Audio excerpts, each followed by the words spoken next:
नमस्कार, मी तन्मय टिल्लो आणि आपण पाहताय एनडीटीव्ही मराठीचं विशेष बातमीपत्र महाराष्ट्रनामा।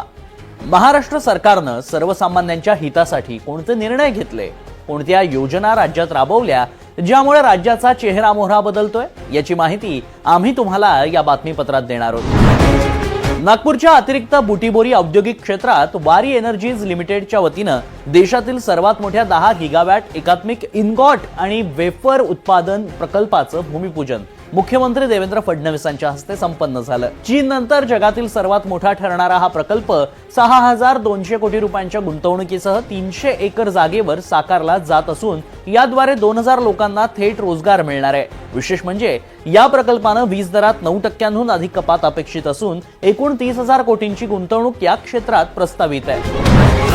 विदर्भातील खनिज संपत्तीचा वापर करून पर्यावरणपूरक औद्योगिक क्रांती घडवण्यासाठी भद्रावती इथं न्यू एरा क्लीनटेक आणि ग्रेटा एनर्जी या 2 हरित पोलाद प्रकल्पांचं भूमिपूजन मुख्यमंत्री देवेंद्र फडणवीस आणि केंद्रीय कोळसा मंत्री जी किशन रेड्डी यांच्या हस्ते उत्साहात पार पडलं। या दोन्ही प्रकल्पांच्या माध्यमातून चंद्रपूर जिल्ह्यात सुमारे 17,000 कोटी रुपयांची गुंतवणूक होत असून 10,000 तरुणांना रोजगाराच्या संधी उपलब्ध होणार आहेत। कोल गॅसिफिकेशन मोहिमेअंतर्गत देशात मंजूर झालेल्या 7 प्रकल्पांपैकी 4 प्रकल्प एकट्या विदर्भात येत असून यामुळे गडचिरोली चंद्रपूर पट्टा जागतिक स्टील हब म्हणून नावारूपास येतोय। कोळशावर आधारित या अत्याधुनिक तंत्रज्ञानानं प्रदूषणाशिवाय आर्थिक विकासाला मोठी उभारी मिळणार असून महाराष्ट्र 1 ट्रिलियन अर्थव्यवस्थेकडे वेगानं वाटचाल करत असल्याचं मुख्यमंत्र्यांनी यावेळी अधोरेखित केलं। वेगानं काम करायचं की हाच आमच्या संपूर्ण कार्याचा मंत्र आहे, कारण महाराष्ट्राला आपल्याला ट्रिलियन डॉलर इकॉनॉमीकडे न्यायचं आहे। मी आत्ताच बजेटमध्ये सांगितलं की जगामध्ये महाराष्ट्र जर देश असता तर जगातली 30वी सर्वात मोठी अर्थव्यवस्था 30th महाराष्ट्र राहिला असता। मुंबईतील गिरणी कामगारांच्या घरांचा प्रश्न मार्गी लावण्यासाठी उपमुख्यमंत्री एकनाथ शिंदेंच्या उपस्थितीत झालेल्या विशेष बैठकीत अनेक दिलासादायक निर्णय घेण्यात आले। पनवेल येथील एमएमआरडीएच्या 7,000 घरांची डागडुजी करून त्यांची तातडीनं लॉटरी काढण्यात येणार असून येथील कामगारांना आता एकूण 3 वर्षांसाठी मेंटेनन्स शुल्कातून सूट मिळणार आहे।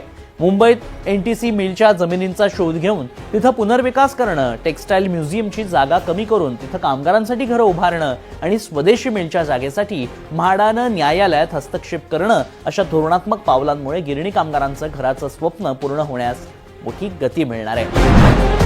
2027 मध्ये होणाऱ्या नाशिक त्र्यंबकेश्वर सिंहस्थ कुंभमेळ्याच्या जय्यत तयारीसाठी मुख्यमंत्री देवेंद्र फडणवीसांच्या अध्यक्षतेखालील शिखर समितीनं 22,181 कोटी रुपयांच्या विकास आराखड्याला मंजुरी दिली आहे। यामध्ये पहिल्या टप्प्यातील 5,140 कोटी आणि दुसऱ्या टप्प्यातील 17,041 कोटी रुपयांच्या कामांचा समावेश असून भाविकांच्या सुविधेसाठी नाशिक वर्तुळ मार्ग, नवीन घाट आणि रेल्वे स्थानकांच्या आधुनिकीकरणावर भर दिला जाणार आहे। शिर्डी नाशिक रस्ते सुधारणा, काळाराम मंदिर परिसर विकास, स्मार्ट सिटी अंतर्गत सीसीटीव्ही जाळं आणि गोदावरी नदीच्या शुद्धीकरणासह हा कुंभमेळा जागतिक आकर्षणाचं केंद्र ठरेल असा विश्वास मुख्यमंत्र्यांनी यावेळी व्यक्त केला।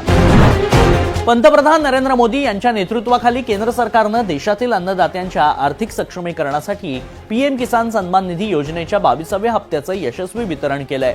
या मोहिमेअंतर्गत 9.32 कोटींहून अधिक शेतकऱ्यांच्या खात्यात 18,640 कोटी रुपयांहून अधिक रक्कम थेट हस्तांतरित करण्यात आली। या विशेष कार्यक्रमाला मुख्यमंत्री देवेंद्र फडणवीस आणि उपमुख्यमंत्री एकनाथ शिंदेंनी ऑनलाईन उपस्थिती दर्शवली।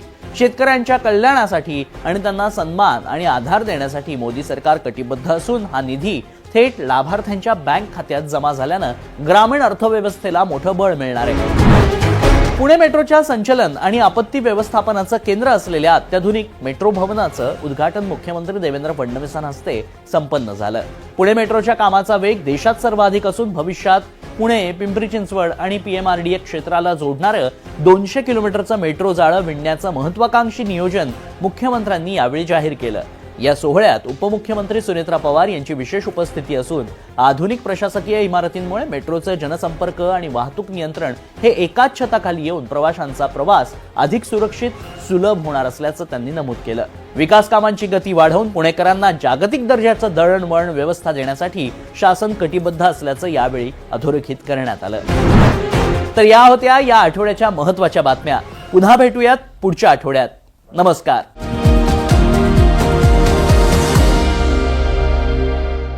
मराठी माणसाचं हित आमच्या पुढे आहे।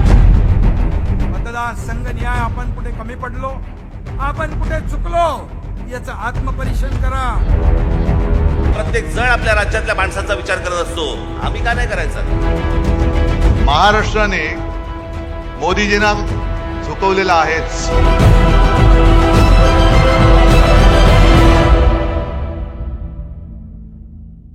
महाराष्ट्रातील गावागावात बनत आहेत लखपती दीदी. आता घराघरातील सामान्य महिला बचत गटाच्या माध्यमातून सक्षम बनत आहे. एक असं अभियान जे ठरतंय महिलांना लखपती बनवणारं हक्काचं व्यासपीठ. मुख्यमंत्री समृद्ध पंचायत राज अभियान.